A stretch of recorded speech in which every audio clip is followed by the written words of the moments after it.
Merci. Bonjour à tous. Ça fait plaisir de voir l'Église et surtout les personnes qui nous visitent pour la première fois. On est heureux de votre présence. Soyez vraiment à l'aise. Si vous avez des questions, n'hésitez pas à venir nous voir. Ce n'est pas juste le fait de pouvoir... Peut-être il y a, au travers de ce que je vais dire, il y a des choses à vous gratter la tête.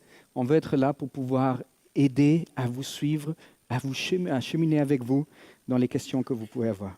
Et puis je suis vraiment heureux aussi de Jana. Quel chemin magnifique. Cette fille, elle m'a épaté. Elle est tellement discrète, mais je crois que Dieu lui réserve vraiment des choses merveilleuses pour la suite. Alors, on va essayer techniquement de me connecter. Il faudra juste, les amis, me mettre sur VLAN. Comme ça, ça devrait fonctionner normalement. Hein? On dirait que ça commence à être là. Super. Alors, comme à mon habitude, je voudrais prendre un temps juste de prier et de remettre les moments entre les mains du Seigneur, si vous le permettez bien. Seigneur, on veut te rendre grâce et te bénir. Merci pour ce privilège d'être là ce matin. Le souffle de vie que tu as renouvelé pour chacun de nous. Quelle bénédiction d'être en ce lieu.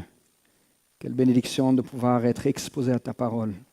Cette parole qui n'est pas une loi qui nous condamne, mais l'esprit et vie pour nous faire goûter à la vie véritable à laquelle tu nous as destinés.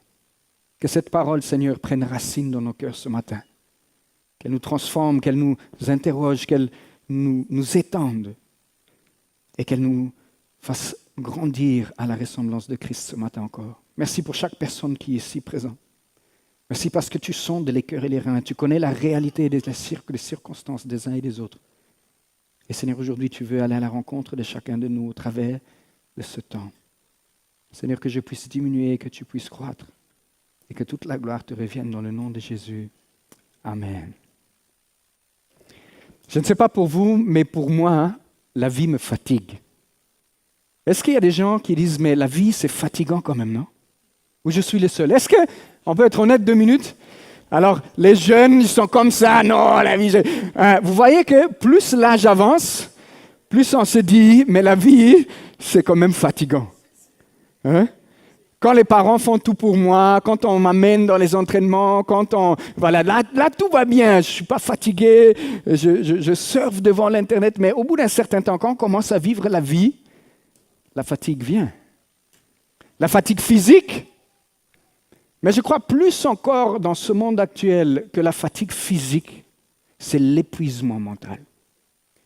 Ce n'est pas étonnant que la France, et particulièrement dans ce siècle présent, un philosophe a caractérisé cet âge comme la société de la fatigue.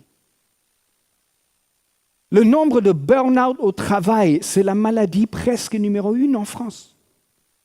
Parce que de plus en plus, nous ne sommes plus équipés pour faire face à la charge mentale que nous avons. Nous sommes épuisés. Apparemment, le burn-out, ce n'est pas la conséquence de trop de travail. Parce qu'il y a un type de travail qui nous régénère, qui nous fortifie. Travailler, c'est une bonne chose. On est satisfait quand on fait quelque chose qu'on aime, quand on fait quelque chose qui contribue. Et on se dit, mais ça me donne de la joie de le faire. Ce n'est pas forcément de travailler. Mais c'est l'inadéquation parfois avec le travail et nos valeurs, ou l'importance que nous accordons à notre travail. Alors, quelle est la solution que la société nous propose? Est-ce que je peux avoir des candidats? Comment faire face à la fatigue pour se reposer? C'est quoi les solutions qu'on nous donne? Vacances. Quoi d'autre? Dormir. La semaine de 4 jours. Ah, ok, donc réduction du temps de travail. Ok, donc on a quelques candidats. On a les vacances. Je vous proposerai aussi les divertissements. Et je vous proposerai aussi la recherche des sensations, que ce soit extrême ou juste de bien-être. Voici quelques candidats que la société nous fait croire que, voilà, si tu es chargé, tu es fatigué, il faut prendre des vacances, il faut te divertir ou il faut aller à la quête des sensations folles. Alors j'ai l'impression, vu les statistiques au niveau national, que ça ne marche pas trop. D'ailleurs, quand je ne suis pas là en train de préparer un message, parfois je suis dans les avions et je vois les gens qui partent en vacances et les gens qui reviennent de vacances. Alors si tu vis que pour 5 jours de vacances, où tu dépenses ton argent, tu es tout content et tu dis « ça y est, c'est pour ça que je vis ». Et en rentrant, tu tires la tranche parce que tu dis « ça y est, maintenant je retourne à la vie véritable ».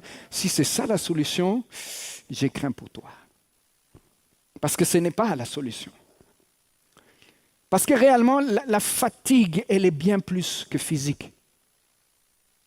Elle est surtout mentale et spirituelle. Je ne sais pas si vous avez remarqué, mais de plus en plus, quand je parle avec les collègues autour, les gens réalisent que ce que l'Occident séculier veut nous proposer n'est pas la solution. Et donc on cherche plein de collègues qui sont dans le développement des recherches des spiritualités orientales. Ou toutes sortes de formes de spiritualité où je peux me recentrer, trouver la paix intérieure. De plus en plus, je parle avec mes collègues, c'est la réalité, ils sont attirés par ça. Mais surtout pas Dieu, pas Dieu, pas Dieu. La spiritualité, oui, mais pas Dieu. Je veux la paix, mais je ne veux pas d'un Dieu qui est personnel, engagé dans ma vie et qui me regarde. Je veux une paix zen. Il y a une solution que la Bible nous propose au travers de la bouche de Jésus qui diffère de tout ce que le monde nous propose. Et elle se trouve dans l'évangile de Matthieu au chapitre 11, verset 28. Vous lisez avec moi.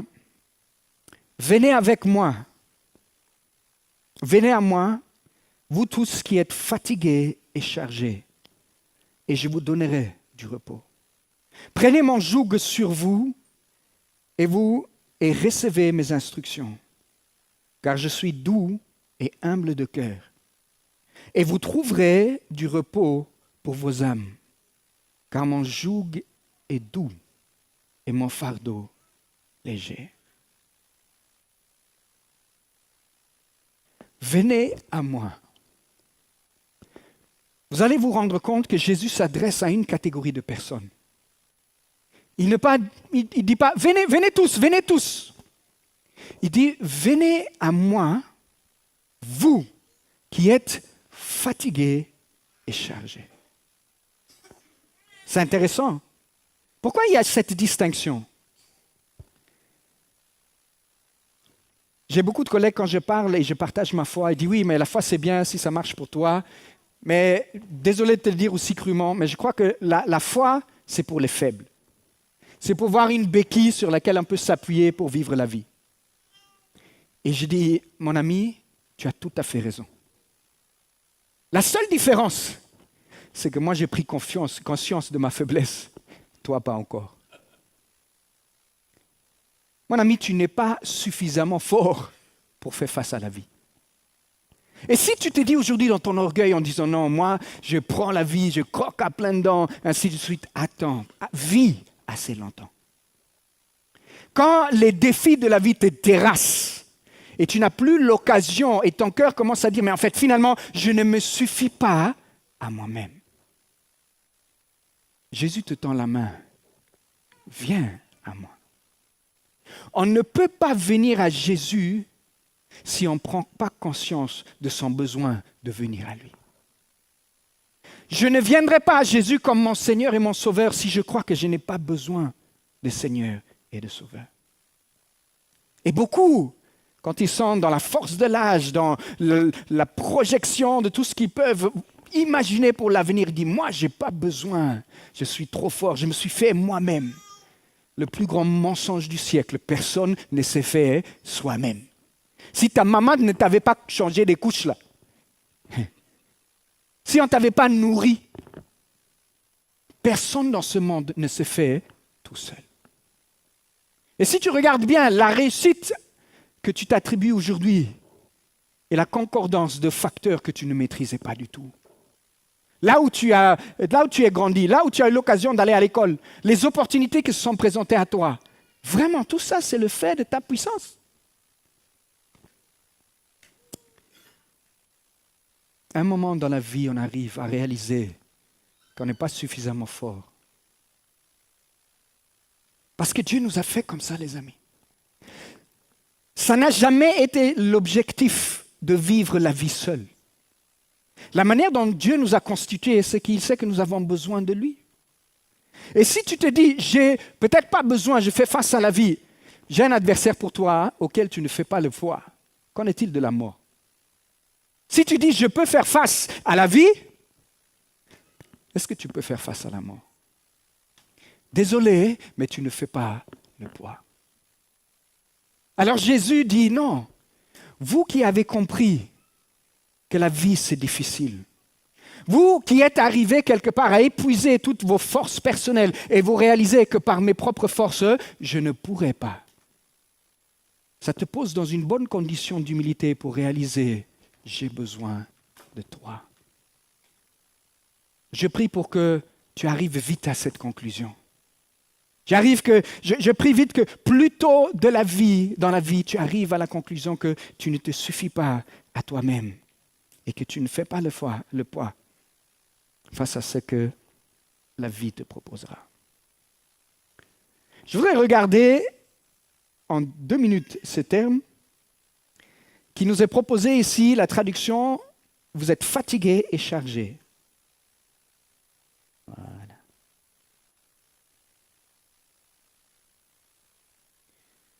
Les mots qui correspondent à ça, dans le grec, ce sont ces 2 mots-là.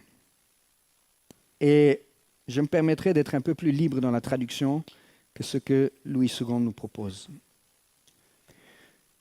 Kopiontes, qui est traduit par fatigué ou chargé, est le mot qui est associé à un travail dur, une labeur. C'est-à-dire que tu as tellement bossé, tu as charbonné, et puis tu es épuisé en raison de ton travail. Et parce que le mot est associé au travail, on peut justement décrire que si on a beaucoup travaillé, finalement, on est fatigué. Donc c'est le travail par lequel toi-même tu t'es fatigué, tu as fait des efforts, tu as fait tout ce que tu pouvais et finalement tu te trouves dans un état fatigué. C'est ton implication active dans la vie, dans la poursuite des projets de tous les jours. Le deuxième terme, il est intéressant. Chargé, c'est vraiment l'idée, l'origine du mot a la notion d'un fardeau, d'une charge, comme du cargo. Une charge qui t'a été mise sur le dos. Donc en fait, tu es chargé parce que plein de choses ont fait en sorte qu'on te met sur toi un poids que tu n'arrives pas à supporter. Ça peut être les attentes des uns et des autres. Ça peut être aussi peut-être les contraintes et les difficultés de la vie. Ça peut être aussi, on va le voir plus tôt, le poids lourd de la religiosité, les exigences de la loi, un fardeau sur lequel on courbe. On est fatigué parce qu'on a travaillé, chargé, parce qu'on a mis sur nos épaules des fardeaux qui normalement ne devraient pas être les nôtres. Et il dit, venez à moi. Le mot defte, en fait, quand on dit venez à moi, ce n'est pas un verbe, c'est une expression adverbiale de lieu. C'est comme dire, hey, c'est ici que ça se passe. Ça veut dire ici, en fait, littéralement ici. Et c'est devenu comme une forme verbale pour dire, allô, c'est par là que ça se passe. Vous cherchez là, allô, c'est par ici que ça se passe. Vous cherchez les vacances, allô, c'est par ici que ça se passe. Vous cherchez le divertissement, allô, c'est par ici que ça se passe. C'est littéralement comme ça que Jésus dit. Vous cherchez là-bas, non, je suis ici. La vie véritable, le repos véritable, c'est par ici, les amis.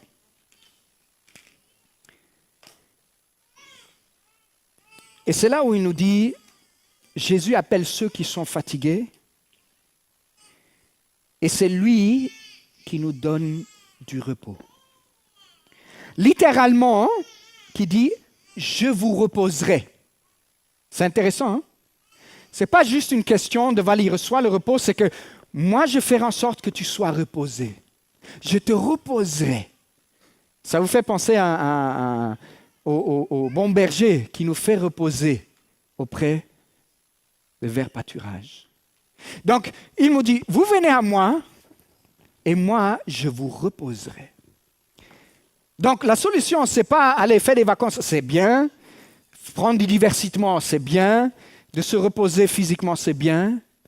Mais le vrai repos mental dont nous avons besoin se trouve uniquement auprès de l'auteur de notre âme, qui sait ce dont nous avons besoin. Je vous donnerai du repos. Vous remarquerez que c'est ici au temps futur. En d'autres termes, c'est précédé. Si tu ne viens pas, tu ne me donnes pas l'occasion de te reposer. Si tu ne réalises pas que ce n'est pas là où tu cherches, mais c'est auprès de moi, tu ne trouveras pas le repos dont ton âme a véritablement besoin. Alors comment ? Je voudrais regarder ces 3 mots. Donc, je viens d'en toucher un peu sur ce premier. Defte, venez à moi. Deuxième, arate. Prenez mon joug sur vous et recevez mes instructions. Troisième mot, mathiti. Venez, prenez, et le mot qui est traduit ici par recevez mes instructions, c'est une traduction un peu malheureuse. Parce qu'en réalité, il dit venez, apprenez de moi. Venez, prenez, apprenez. Venez, prenez, apprenez. Mathites, c'est le même mot qui a son origine grecque du disciple, mathites. Donc, ce n'est pas une question, je te donne un code verbal et je te donne quelque chose à apprendre, reçois mes instructions et puis c'est ça. Non. L'invitation, venez à moi et apprenez de moi. Le mot disciple, c'est un apprenti auprès de Jésus. C'est comme Jana a commencé son chemin d'apprentissage à Jésus. Je dis, je te reconnais comme mon Seigneur. Comme mon maître, je veux être à tes pieds pour apprendre le chemin. Et tu es tout au début. Mais il faut savoir que ce chemin ne s'arrête jamais, Jana. Même pour moi, je suis apprenti de Jésus. Parce que ce n'est pas un choix qu'on fait une fois pour toutes. C'est un style de vie de grandir jour après jour, apprendre jour après jour, changer jour après jour. Venir à lui, c'est pas, ok, c'est une fois, oui, c'est la conversion, c'est une bonne chose, mais venir à lui, c'est tous les jours. Apprendre auprès de lui, c'est tous les jours. Personne n'y arrive parfaitement le temps de cette existence. Un de mes versets favoris, et je le dis souvent, c'est Luc 6, verset 40, où la Bible nous dit que le disciple n'est pas au-dessus de son maître, mais tout disciple pleinement accompli sera semblable à son maître. L'objectif de la vie chrétienne, c'est de ressembler davantage à Christ. Et même si de ce côté de l'éternité, personne ne lui ressemblera parfaitement, c'est un chemin, une direction qu'il nous donne. Tous les jours, grandir pour lui ressembler. Écoutez la raison qu'il nous donne. Donc, prenez mon joug, et on va revenir sur ce terme. Apprenez auprès de moi, car je suis doux et humble de cœur. Les seules fois que Jésus se qualifie lui-même se trouve ici. Avec ces 2 mots, je suis doux et humble de cœur. Je voudrais savoir, est-ce que ces choses font partie des valeurs de notre société aujourd'hui? Est-ce que quelqu'un aspire à être doux? Quelqu'un aspire à être humble? Non, les valeurs de la société, c'est « Aie confiance en toi, tu peux le faire. You can do it. » Si tu y crois, tu le peux. C'est « Aie confiance en toi. » Exulte la force physique, la force mentale. Et Jésus dit « Mais moi, je ne suis pas comme ça. Je suis doux et humble de cœur. »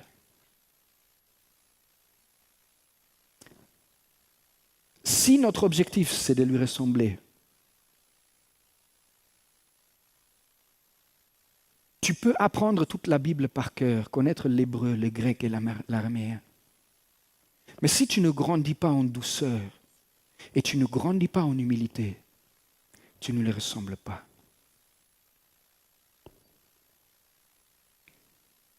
Et ça, les amis,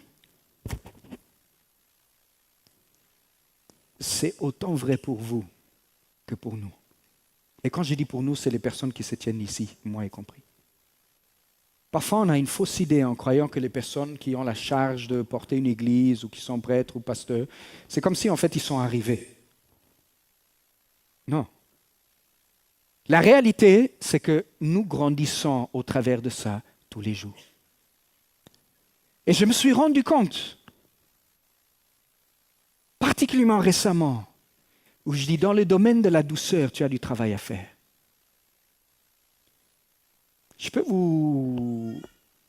On peut être honnête, même s'il y a des visiteurs. Hein?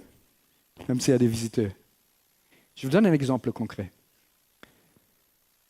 Il y a quelque temps de cela, j'ai eu une discussion, on a échangé avec quelqu'un et puis c'était assez mouvementé. Et puis, j'avais raison. Et puis, je trouve la preuve que j'avais raison.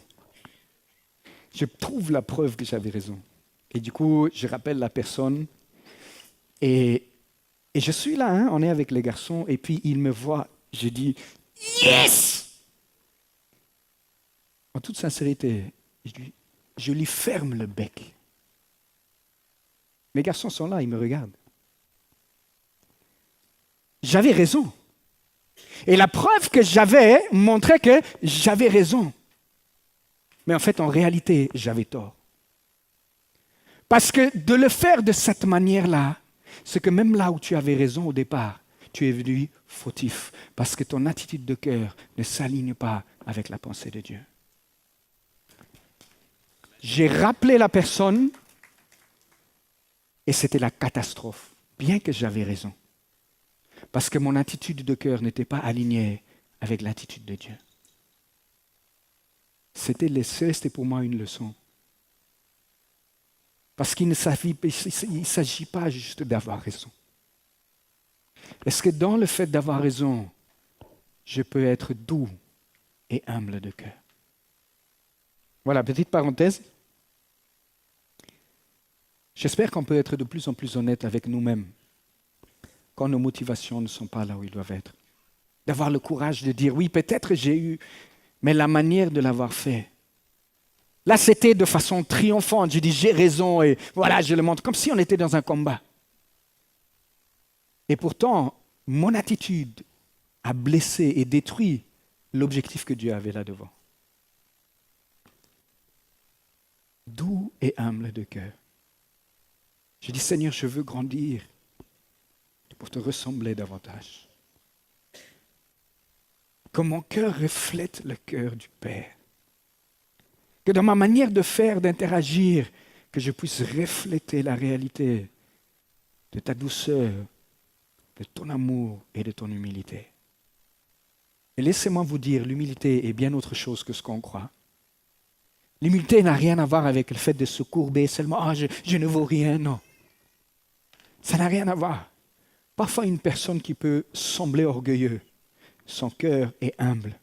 Parce que les décisions et les choix qu'elle fait, elle ne les prend pas en raison de sa foi ou en raison de ce qu'elle, sa conviction. C'est par obéissance de dire, en fait, moi, je ne veux pas, mais parce que tu me le demandes, je le fais. Et quelqu'un qui peut sembler super humble, en réalité, il se dit, oh, aussi humble que moi dans cette église, il n'y en a pas.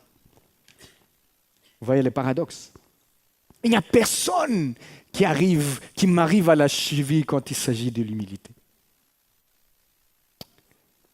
Finalement, on se ment à qui?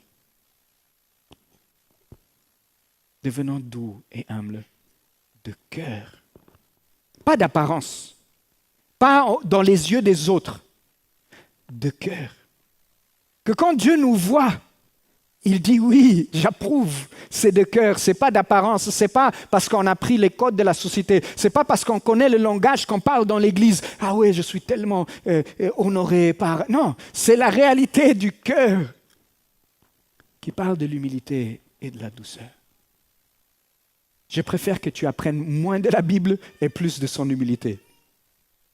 Pourtant, je suis tout d'accord, hein? Mais les instructions bibliques peuvent devenir un outil de torture.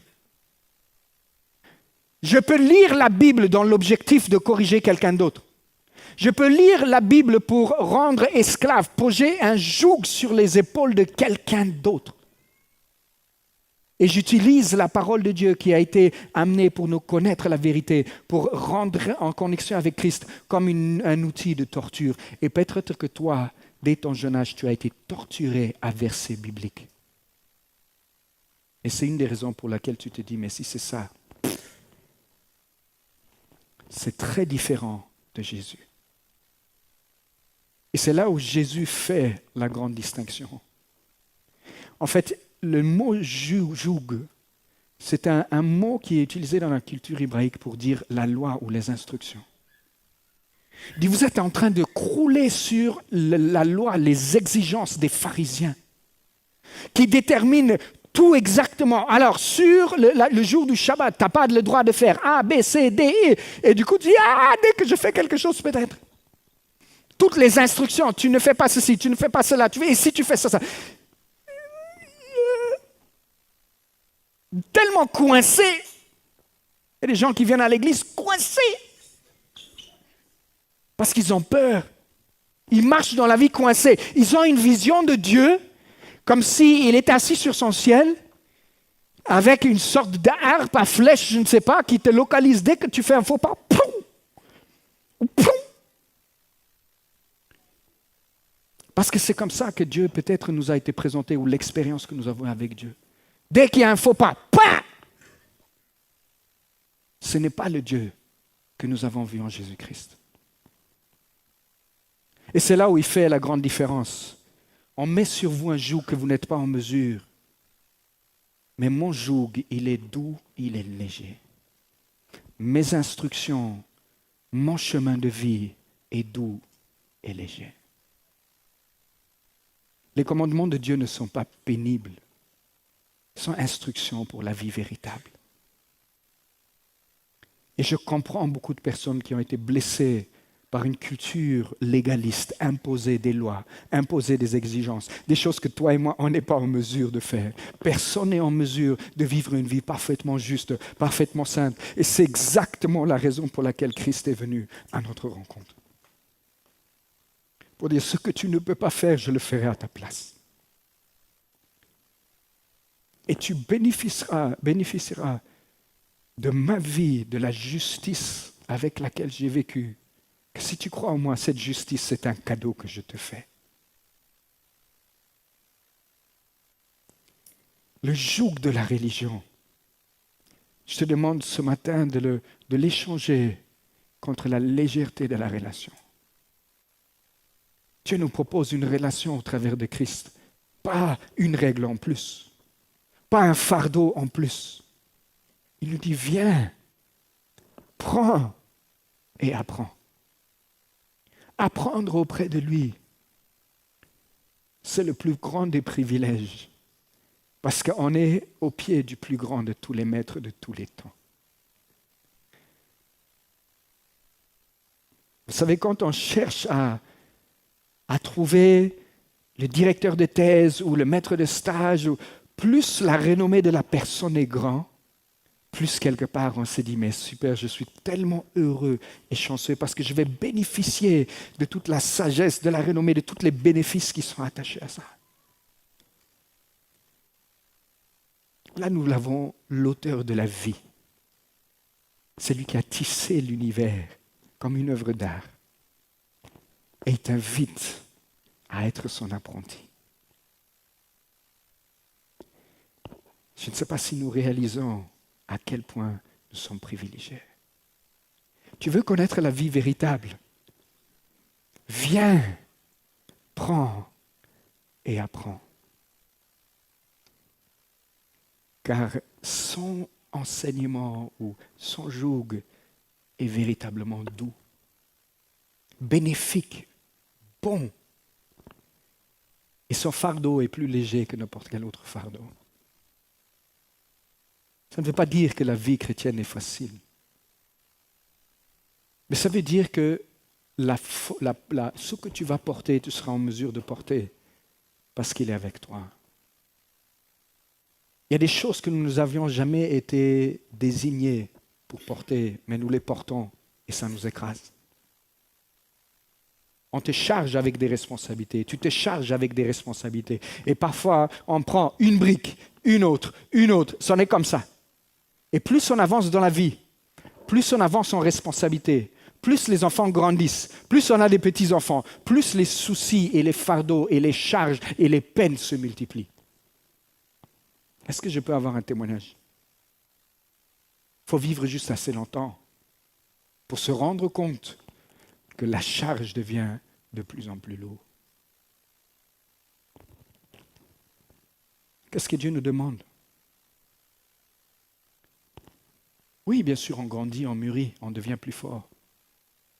Mais la réalité, c'est de nous décharger de tous nos soucis auprès de la croix. Si on te donne un lieu où tu peux déposer ton fardeau, imagine, on voyage, on commence, on est tout content, on fait randonnée, 3 heures, on commence, puis première étape, on nous donne quelque chose dans le sac à dos, une grosse brique. Je dis, ça va encore, j'ai la force dans les jambes. Deuxième brique, paf, on met deuxième étape, troisième étape, pouf, et là tu commences à sentir, ça tire comme ça. Mais pourtant, en fait, en réalité, on te dit, tu as la possibilité de prendre ce qui est dans ton sac et de le déposer. Pourquoi tu continues à le poser, à le porter, alors que tu as à côté de toi l'occasion de les déposer? Tu veux prendre la brique et tu peux la déposer, mais tu la gardes sur toi parce que tu crois que c'est toi, c'est ta responsabilité de le porter. Alors à quoi est-ce que je fais référence pour finir? Comment faire face aux anxiétés de l'avenir, de ce que nos enfants deviendront? Qu'est-ce que je ferai demain? Est-ce que j'aurai mon travail? Est-ce que j'aurai pas de travail? Qu'est-ce qui va se passer avec le monde? Je vois tout ce qui est en train de se passer. Tu te charges mentalement. Et pourtant, Jésus nous dit, ne vous inquiétez pas. Ne vous préoccupez pas. Ne soyez pas soucieux. Parce que le lendemain aura soin de lui-même. À chaque jour suffit sa peine. Je ne sais pas comment je ferai face à la vie si aujourd'hui je ne connaîtrais pas Christ. Je ne sais pas. Et je comprends quelqu'un qui n'a pas l'espérance que j'ai en Christ, comment il peut se tourner vers la drogue, comment il peut se tourner vers l'alcool, vers les divertissements, vers les plaisirs, parce que ce n'est pas tenable. On n'est pas constitué pour porter une charge si lourde. Dieu est avec nous pour que nous puissions venir à lui et déposer à ses pieds. Venez à moi, vous tous qui êtes fatigués et chargés, et je vous donnerai du repos. Le verset nous dit, si nous faisons ça, vous trouverez du repos pour vos âmes. Il y a une forme de repos que les vacances ne t'accorderont jamais. Il y a une forme de repos que le divertissement ne t'apportera pas. Je crois que c'est Pascal qui disait, nos âmes sont sans repos jusqu'à ce qu'ils retrouvent le repos en toi. Ma prière pour toi, ma prière pour moi, c'est que nous trouvions du repos en lui. Mais pour trouver du repos en lui, ça ne vient pas tout seul. La première condition, c'est de venir à lui, de prendre ses instructions, son joug, et d'apprendre auprès de lui au quotidien. Je voudrais finir avec un temps de prière. Peut-être tu peux fermer les yeux et focaliser sur quelque chose qui te pèse ce matin. Si aujourd'hui tu n'as peut-être jamais entendu l'évangile aussi juste simplement pour dire en réalité, je t'aime. À travers de Christ, il a fait tout pour que tu puisses être réconcilié avec lui. Il a des plans et des projets pour toi. Et que par l'œuvre, la mort et la résurrection de Christ, tu as la possibilité de vivre une vie nouvelle. La vie nouvelle, véritable à laquelle Christ t'appelle. Peut-être que toi, tu es en train de marcher avec Christ, mais la vie avec lui est devenue comme... tu es tombé dans le piège du légalisme, de la religiosité. Les exigences de la vie, les exigences de X ou Y ont fait en sorte que tu ne profites plus de la vraie relation avec lui, mais tu es comme sous ce joug du légalisme. Je veux prier pour toi ce matin. Parce que l'obéissance véritable ne vient pas de la force de la volonté, elle vient de l'amour que nous avons pour Christ. Et je prie pour que cet amour puisse se grandir dans ton cœur ce matin. Pas pour dire je dois t'obéir, mais je veux t'obéir. Parce que tu es véritablement la source de toute paix, la source de toute vie. Et je me défais, je me décharge de tout fardeau que tu ne mets pas sur mes épaules. Seigneur, merci parce que tes paroles sont esprit et vie. Quel que soit l'âge que nous avons, tu viens t'approcher et tu nous dis, viens à moi. C'est dans un domaine où on est fatigué, peut-être au bord du suicide, peut-être juste chargé, fatigué de la vie au quotidien. Que Seigneur, en venant à toi, en recevant tes instructions, en apprenant auprès de toi, nous puissions redécouvrir la vie véritable, le goût de la vie, la joie de t'appartenir, la joie d'apprendre auprès de celui qui est le chemin, la vérité, la vie véritable. Je te prie, Seigneur, si une forme de légalisme ou de religiosité a brisé l'élan sur la vie de quelqu'un alors qu'il était feu et bouillant pour toi.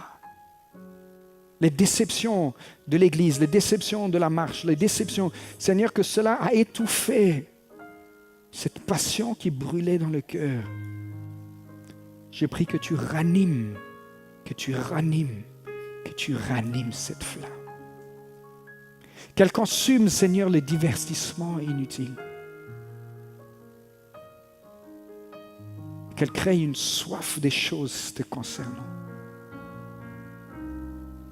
À quoi bon, ta parole nous dit, de gagner le monde entier si c'est finalement pour pourrir intérieurement et de perdre notre âme? Seigneur, donne-nous de marcher d'une manière digne de la vocation que tu nous adresses. En tant qu'Église, d'être un reflet de ton cœur au travers de la douceur, la bonté et la bienveillance, l'humilité. Nous réalisons, Seigneur, que sans toi, nous ne pouvons rien. Mais au travers de toi, tu rends toutes choses possibles. Là, Seigneur, où il n'y avait pas d'espérance, toi, tu es capable de faire naître de l'espérance. Là où nos choix passés nous ont conduits face au mur, peut-être au bord du divorce, Seigneur, tu es capable de restaurer, de renouveler, de guérir. Parce que tu es le médecin de tous les médecins. Tu es le psychologue des psychologues. Tu es le restaurateur des ruines. Que ta vie agisse en nous. Qu'elle touche nos voisins, qu'elle touche nos collègues de travail, qu'elle touche nos parents, qu'elle touche nos enfants.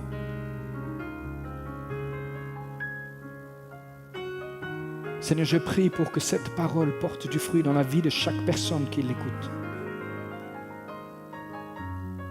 Et que nous verrons que tu es le seul digne de louange, de gloire, d'honneur, de magnificence pour des siècles et des siècles. À toi soit l'honneur, notre Seigneur et notre Sauveur Jésus-Christ. Amen. Je vous souhaite un excellent dimanche. Fêtez bien. Jana, c'est un jour de fête. et à très prochainement. Soyez bénis. Merci pour votre écoute.